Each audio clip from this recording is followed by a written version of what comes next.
I'm Brian Professor B. Davis. This is your St. Mary's Gaels post-game recap here in downtown San Francisco's Union Square on the Smc-Tv network. The St. Mary's Gaels fall to the Pepperdine Waves down in Malibu as the Waves take the rubber match of this three-game series as a very disappointing weekend for the Gaels. They lose 12-1 Saturday afternoon in Malibu. It was not a great day for starter Ryan Wells. 2/3 innings, giving up 4 hits, 7 earned runs. All of them were earned. Did not survive the first inning, and he had 3 walks, 1 strikeout. It was a rough day for the starter for the Gaels, and it was all the Brandon Llewellyn show. 6 2/3 innings as the Gaels offense only managed to get only 1 run, only on 1 hit, as Llewellyn and 2 other Waves combined on a 1-hitter, and the only hit of the game was by Jared Benham, went 1 for 3. Then the rest, of course, then it was Billy Ralston's RBI sacrifice that gave him the only RBI of the contest for the Gaels. So 12-11-2 for the Waves, 1-1-0 for the Gaels. The Waves left 6 runners on base. The Gaels left 5. Llewellyn gets the win. His record, his first win of the season, 1-3.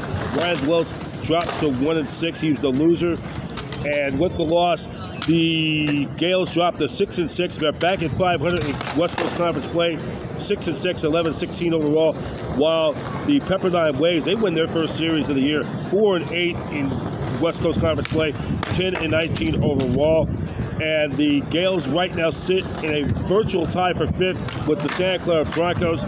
Remember, the Broncos do have the tie-breaking advantage over the Gaels because they did take 2 out of 3 weeks ago back in the first weekend of West Coast Conference play, as we're getting towards past the quarter mark, approaching the season's halfway mark.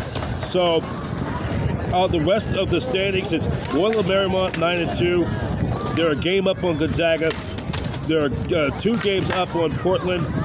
San Diego is 7-5. They're a half game behind the Pilots, and then San Diego holds a 1-game lead over both the Broncos and the Gaels. Remember, the Gaels will play the Bulldogs head-to-head in the season's the last 2 weeks of the season. The Gaels do go up to Spokane to play the Gonzaga Bulldogs. Then they wrap it up. They will play against the San Diego Toreros in Moraga for their season finale in approximately more than a month from now. So there's still a lot of baseball left. Then in 8th, it's the University of San Francisco Dons. They're 4-8, 13-13 overall.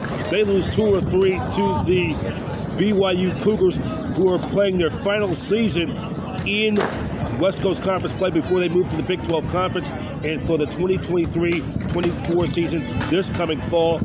And then it's Pepperdine is at 4-8. They're both tied for 8th. Pepperdine and San Francisco will play next weekend on the Hilltop, and Pacific is 3-9. They're the worst team in the conference, 3-9, and they are continuing their struggles, and they got swept by the Santa Clara Broncos. What's on deck coming up? The Gaels will be they'll be off, have the kind of a mini bye. They'll enjoy their Easter Sunday, and then Monday off, mini bye. They're right back at it Tuesday afternoon, right back in Moraga. They'll take on the Pac-12's California Golden Bears. 3 o'clock is the first pitch. We'll have our Gaels pregame show with head coach Greg Moore at approximately 2:45 p.m. Pacific Standard Time for first pitch. Then it's Gaels and the Bears in Moraga. Catch the action on smcgaels.com via the WCC Sports Network as Tim Fitzgerald and Griffin Snyder with the play-by-play in action at Guisto Field in Moraga. For the latest news on St. Mary's Gaels baseball and athletics, go to smcgaels.com. Once again, the final score Saturday afternoon at Eddie D. Field in Malibu, California. It was the Pepperdine Waves taking the rubber match in the 3-game series, beating your St. Mary's Gaels by a score of 12-1. From here at Union Square in downtown San Francisco, I'm Brian Professor B. Davis for your St. Mary's Gaels baseball recap on the Smc-Tv network in association with the Satellite Digital Media News Network.